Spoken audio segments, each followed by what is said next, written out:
तुलसी अपने आंगन में रहती है। तुलसी का पौधा जब सूख जाता है तो तुलसी की जो लकड़ी होती है उसको घिसकर पानी में भगवान को लगाया जाता है। वो चंदन हरी चंदन कहलाता है। और कोई बेलपत्र का वृक्ष जब सूख जाता है और उसकी जो लकड़ी होती है उस लकड़ी को घिसकर जो चंदन बनाया जाता है और शिव को लगाया जाता है उसको शिव चंदन कहते हैं। और दोनों चंदन अपना अपना कार्य करते हैं।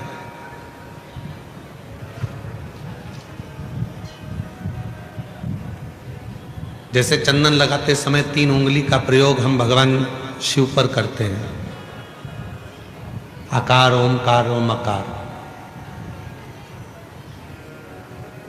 ये 3 उंगलियों का प्रयोग हम शिव जी पे चंदन लगाते समय करते हैं।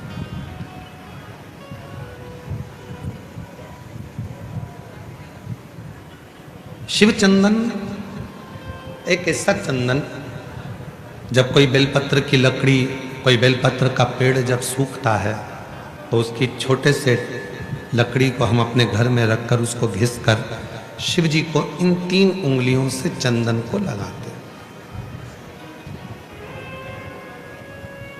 आकार, ओमकार और मकार, तीनों। पर इन 3 उंगली को जब हम लगाते हैं और 3 उंगली से जब हम त्रिपुंड बाबा का लगाते हैं तो उसमें जो नीचे की उंगली है मकार, जो नीचे की रेखा है मकार, हम जब चंदन लगा रहे हैं तो नीचे की जो रेखा है, एक कोई फोटो आया है, जैसे ये 3 उंगली से ये चंदन लगा, आकार, ओमकार और ये मकार।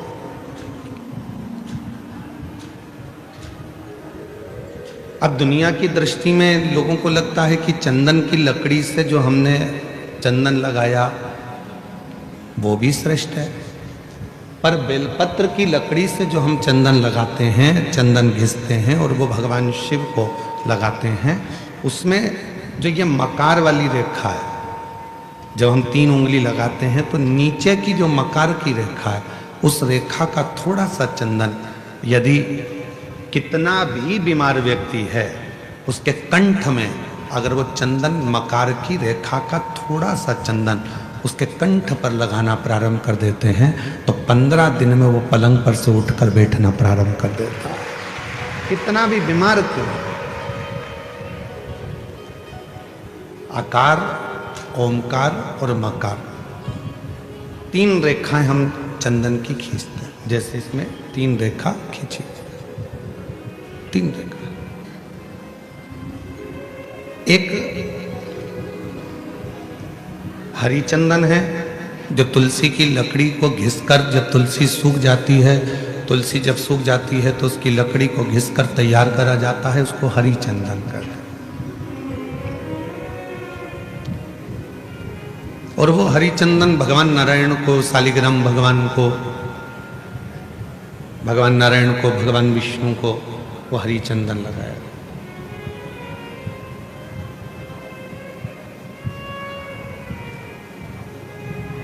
हरी चंदन का लेपन किया जाता है और वो हरी चंदन भी बड़ा काम का है महाराज।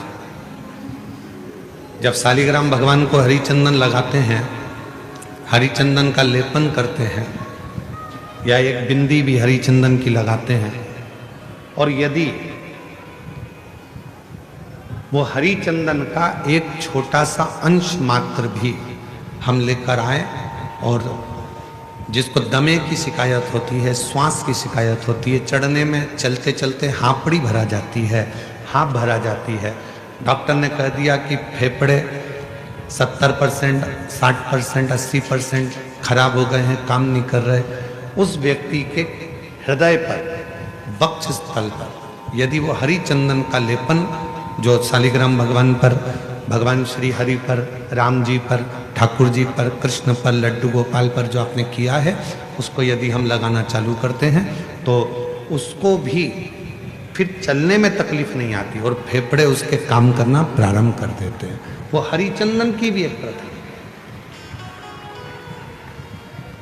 तो दो चंदन, एक हरिचंदन एक शिवचंदन। जम के बोलेंगे सभी लोग, हरिचंदन काय से बनता है? तुलसी की लकड़ी से। और शिवचंदन काय से बनता है? बेलपत्र जो सूख जाता है, लकड़ी जो सूख जाती है उसके। दोनों कारगर।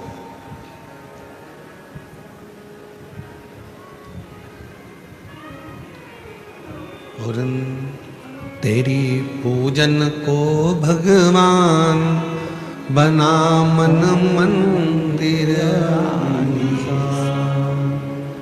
तेरी पूजन को भगवान बना मन मंदिर आलीशान। घिस घिस चंदन तुझे लगाऊं, नित नित तुझको रोज मनाऊं। घिस घिस चंदन तुझे लगाऊं। हे भगवान, नित तेरे को मैं मनाऊं। घिस घिस चंदन रोज लगाऊं, नित नित भोला तुझे मनाऊं। घिस घिस चंदन रोज लगाऊं, नित नित भोला तुझे मनाऊं। तेरी पूजन को भगवान बना मन मंदिर आलीशान। तेरी पूजन को भगवान बना मन मंदिर आलीशान। बना मन मंदिर आलीशान। तेरी पूजन को भगवान बना मन मंदिर आलीशान।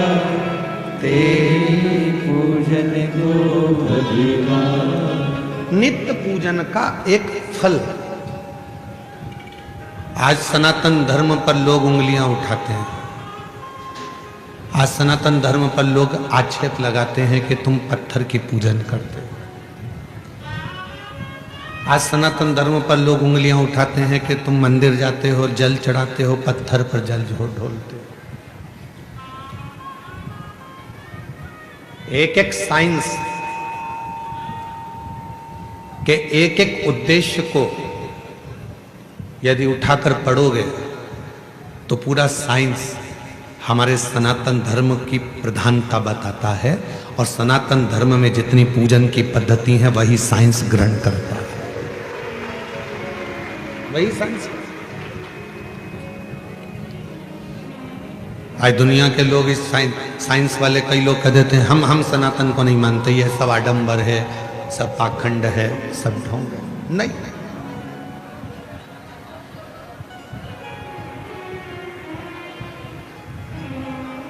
एक समय ऐसा भी आता है डॉक्टर पूरा इलाज करता है, सारी दवाइयां देता है, सब कुछ करता है, और आखिरी में डॉक्टर भी कह देता है कि मैं पूरी कोशिश कर रहा हूं, अब उसके हाथ में। मतलब डॉक्टर को भी मालूम है कि एक डॉक्टर और बैठा है, वो काल अधिपति महाकाल कहीं ना कहीं बैठकर इस कार्य को कर रहा है। एक और बैठा है, कोई संभालने वाला एक और बैठा है।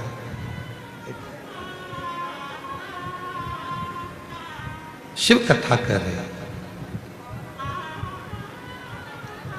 कल कथा में कहा था कि दुनिया में किसी की सामर्थ्यता नहीं है कि कोई तुम्हारा बुरा कर दे। अपना बुरा हम खुद कर रहे हैं, कोई दूसरा बुरा नहीं कर सकता।